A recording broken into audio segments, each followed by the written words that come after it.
জন্ম নিচ্ছি সিঙ্গেল থাকতে আর কয়দিন ভাল লাগে। এখন দেখি যে বাড়ির বগালে মেলা, এই যে এটাকে 7-8 মিনিট লাগে। পরে কইছি তাহলে মেলায় যাই গে, মেলায় গেলে মেলা সিঁড়ি দেখার সুন্দর সুন্দর। আর এমনি সিঙ্গেল যদি একটা পটি হারি তাহলে তো ভালোই। আর সিঙ্গেল থাকার মজা আছে অন্যরকম, মানে অন্য যদি একটা সুন্দর সিঁড়ি দিয়ে ওটাও আমার, ওইদিকে যদি একটা সুন্দর সিঁড়ি দিয়ে ওটাও আমার। তো এই চিন্তা ভাবনা করে মেলার উদ্দেশ্যে রওনা দিলাম। হন এই যে ইট হাঁটি যাওয়ার পরেই দেখি যে সামনে সুন্দর দুইটা সিঁড়ি। ভাবছিলাম যে মেলায় গেলে নাকি ঠেলা খাওয়ান লাগে, এখন দিয়ে ঠেলা অর্ধেক পথেই খেয়ে গেলাম গা। কিন্তু শরীরে ঠেলা খাই নাই, খাইছি মনে। ভাই রে ভাই, সিঁড়ি দুইটা যে সুন্দর, একবারে টাস লাগলো, টাস খেয়ে গেলাম গা। এত সুন্দর সিঁড়ি বলে বাড়ির বগালে আছে, অথচ কত গার্লস স্কুলের সামনে গেলাম, কোনো মেয়ে পটে হারলাম না। কি করুম, হয়েছে গিয়ে কালা ফেরের লাভে তো এক লগে 10-15 কম দিলাম না, তারপরেও ফর্সা হইলাম না। মুরব্বীর একটা কথা কইতো যে কয়লা দিলে ময়লা যায় না, আমার তো স্বাস্থ্য এরকম। আবার কি হবো যে কালাটাই কি, কিন্তু যদি ফিল্টার মারি, ফিল্টার মারলে তো ফর্সা দেখা যায়। একবারে ফিল্টার মারলে মনে করেন শাকিব খান ফেল।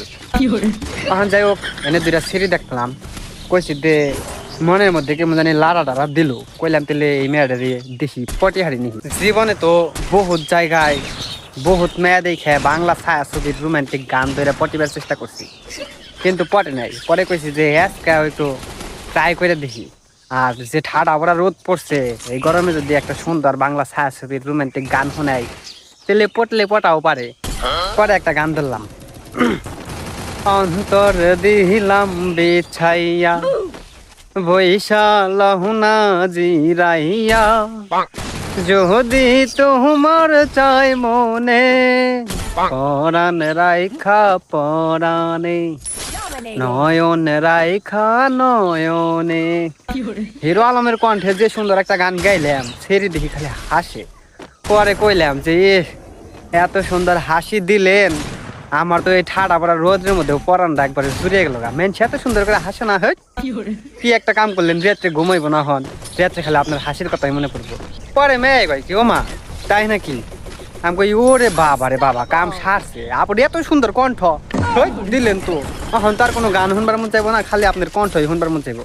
কি করি, আপনি তো আমার লগে কথাও কইবেন না, এখন কনে যাই পাবো আপনার মতো কণ্ঠ, আপনার মতো এত সুন্দর হাসি দিলেন তো খুব টেনশনে ফালিয়ে। আমি এমনি গরিব মানুষ, যে এগুলা কিনারও সামর্থ্য নাই আমার। পরে খালি সেরি হাসি। আমি কই আর হাসেন না, কিন্তু আর হাসলে একবারে মারারি, আপনি তো আমার মেয়েরা খালানির চিন্তা ভাবনা করছেন দেখা যায়। পরে কয় কি যে কয় আপনি কি সব বলেন না বলেন, এমনি করে কেউ কথা কয়? আমি কই আসলে এমনি করে তো কেউ কথা কয় না আমি জানি, কিন্তু আপনার হাসি এত সুন্দর, আপনার কণ্ঠ এত সুন্দর, এবং কি আপনি মানুষ